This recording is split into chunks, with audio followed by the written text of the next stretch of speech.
Hello hi friends, நான் உங்கள் RVG. Welcome to our channel. இன்றைக்கி நம்ம வீடியோவில் என்ன பார்க்க போகிறோம்னா, ரொம்ப ஒரு டேஸ்ட்டான ஒரு டிஃப்ரெண்ட்டான ஒரு ஸ்பைசியான ஈவினிங் ஸ்நாக்ஸ் ரெசிபி எப்படி செய்கிறத வீடியோவில் பார்க்க போகிறோம். அதாவது உளுந்த வடை ஸ்டைலில் பொட்டேட்டோ யூஸ் பண்ணி எப்படி ஒரு பொட்டேட்டோ மெதுவடை செய்கிறது அப்படி தான் இந்த வீடியோவில் பார்க்க போகிறோம். வாங்க வீடியோக்குள்ளே போகலாம்.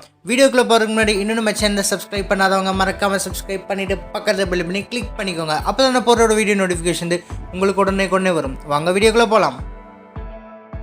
இன்றைக்கி ஒரு 4 உருளைக்கிழங்கு எடுத்துருக்கேன். 4 உருளைக்கிழங்கு நல்லா வேக வச்சு எடுத்துருங்க. அதை இப்போ நம்ம துருவி எடுத்துக்கலாம். இந்த மாதிரி துருவுறதை வச்சு நம்ம இப்போ நல்லா 4 உருளைக்கிழங்குமையும் நல்லா துருவி எடுத்துக்கலாம்.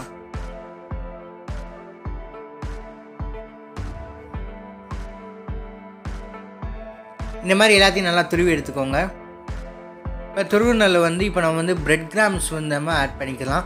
இப்போ பிரெட் கிராம்ஸ் இல்லாதனால நான் 2 ப்ரெட்டை நல்லா கிரைண்ட் பண்ணி இல்லைனா ஆட் பண்ணிக்க போகிறேன். 2 டேபிள் ஸ்பூன் அளவு பிரெட் கிராம்ஸ் ஆட் பண்ணிக்கலாம்.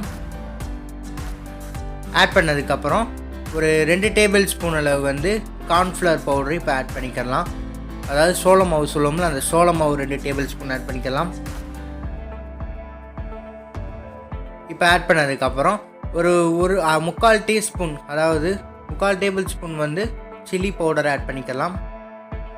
ஒரு 1/2 டேபிள் ஸ்பூன் அளவு பெப்பர் தூளி நம்ம ஆட் பண்ணிக்கலாம். ஆட் பண்ணிவிட்டு ஒரு 1/2 டேபிள் ஸ்பூன் அளவு உப்பு ஆட் பண்ணிக்கலாம். இப்போ எல்லாத்தையும் நல்லா ஆட் பண்ணதுக்கப்புறம் இப்போ எல்லாமே இந்த மசாலா எல்லாமே ஈவனாக ஸ்ப்ரெட் ஆகிற மாதிரி நம்ம நல்லா மிக்ஸ் பண்ணி இப்போ எடுத்துக்கலாம். நல்லா மெதுவாக நல்லா சப்பாத்தி மாவு பதத்துக்கு நம்ம பிசைஞ்சு எடுத்துக்கலாம். இதுக்கு நீங்கள் தண்ணி எதுவும் ஆட் பண்ணி நம்ம பிசைன்னு தேவையில்லை. நம்மளுக்கு இந்த உருளைக்கிழங்கில் இருக்க வாட்டரே நம்மளுக்கு போதும். அதுவும் இல்லாமல் நல்லா தனியாக இருக்கிற மாதிரி இருந்துச்சுன்னா ஒரு 2 டேபிள் ஸ்பூனில் பிரெட் கிராம்ஸை கூட 2 எக்ஸ்ட்ரா ஆட் பண்ணிக்கோங்க. அவ்வளோதான், நம்மளுக்கு கரெக்டான கன்சிஸ்டன்சி நம்மளுக்கு வந்துடும். இப்போ இந்த மாதிரி பிசைஞ்சு எடுத்தாச்சு. இந்த ஸ்டேஜில் ஒரு 2 டேபிள் ஸ்பூன் அளவு கடலை மாவே ஆட் பண்ணிக்கலாம். இந்த கடலை மாவை ஏன் சேர்க்குறோம்னா, நல்ல பைண்டிங்குக்காக நம்மளுக்கு இப்போ நம்ம ஆயிலில் ஃப்ரை பண்ண போகிறப்போ நம்மளுக்கு உதிராமல் இந்த மாதிரி நல்லா பர்ஃபெக்டான டெக்ஸ்சரில் வரும். அதனால தான் நம்ம கடலை மாவு சேர்க்கும். அதுவும் இல்லாமல் நம்மளுக்கு கிறிஸ்பினஸ் கிடைக்கும். அதனால தான் நீங்கள் ரவையை கூட ஆட் பண்ணிக்கலாம்.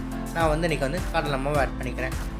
ஆட் பண்ணிவிட்டு சின்ன சின்ன உருண்டியாக எடுத்து இந்த மாதிரி ஃபஸ்ட்டு ஒரு ஷேப்பு கொண்டு நடுவில் சும்மா உளுந்த வடைக்கு இருக்குது ஓட்டை மாதிரி நம்ம ஒரு ஓட்டை போட்டுக்கலாம். அவ்வளோதான், இந்த மாதிரி ஓட்டை போட்டு இப்போ நம்ம ஆயிலை மீடியம் ஹீட்டில் வச்சு ஆயிலை ஹீட் பண்ணிவிட்டு அதை போட்டு ஃப்ரை பண்ணிக்கலாம். இதே மாதிரி எல்லாத்தையும் பண்ணிக்கோங்க. இப்போ ஆயில் மீடியம் ஹீட்டில் இருக்குது. இப்போ நம்ம போட்டு பொரிச்சு எடுத்துடலாம். ரொம்ப சிம்பிளான ரெசிபி தான். கிட்டத்தட்ட ஒரு 10 நிமிஷம் கூட நம்மளுக்கு அதிகபட்ச டைம் தான். ரொம்ப ஈஸியான ரெசிபி, வேகமாக நம்ம செஞ்சு முடிச்சிடலாம். இப்போ வேகட்டும். இப்போ ஒரு பக்கம் வெந்துருச்சு. நம்ம இப்போ அதை அப்படியே திருப்பி போட்டுக்கலாம். அவ்வளோதான், பார்த்தீங்களா? ரொம்ப ஈஸியான ரெசிபி தான். சில பேர் நினைப்பீங்க இது உளுந்த வடை நினைப்பீங்க, ஆனால் சில பேர் அதிரசம் கூட நினைப்பீங்க. ஆனால் அது உருளைக்கிழங்கு யூஸ் பண்ணி நம்ம மெதுவடை பண்ணியிருக்கோம். ரொம்ப டிஃப்ரெண்ட்டான ரெசிபி கூட. இதுக்கு நீங்கள் சட்னி இந்த மாதிரி எதுவுமே நீங்கள் வேணாம், டொமேட்டோ கெச்சப் போட்டு சாப்பிடுங்க. டேஸ்ட்டு அல்டிமேட்டு தான், சூப்பராக இருக்கும், நல்லா டெலிஷியஸாக இருக்கும் டேஸ்ட்டு. இதை அப்படியே நம்ம சர்வ் பண்ணிடலாம். அவ்வளோதான். இதே மாதிரி நான் மீதி இருக்க எல்லாத்தையும் நல்லா அந்த மாதிரி ஷேப்பு கொண்டு நான் எல்லாத்தையும் ஃப்ரை பண்ணி போட்டு எடுத்துக்கிறேன். அவ்வளோதான்.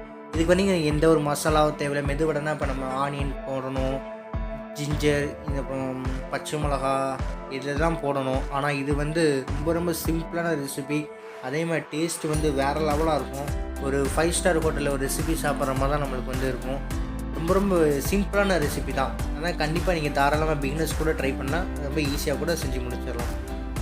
இப்போ இதே மாதிரி நம்ம 2 பக்கம் வெந்ததுக்கப்புறம் நம்ம திருப்பி போட்டுக்கலாம். ஒரு பக்கம் வெந்ததுக்கப்புறம் இதே மாதிரி 2 பக்கம் நல்லா ஈவனாக கோல்டன் ப்ரௌன் கலரில் வர மாதிரி நல்லா ஈவனாக வேக விட்டு எடுத்துக்கோங்க.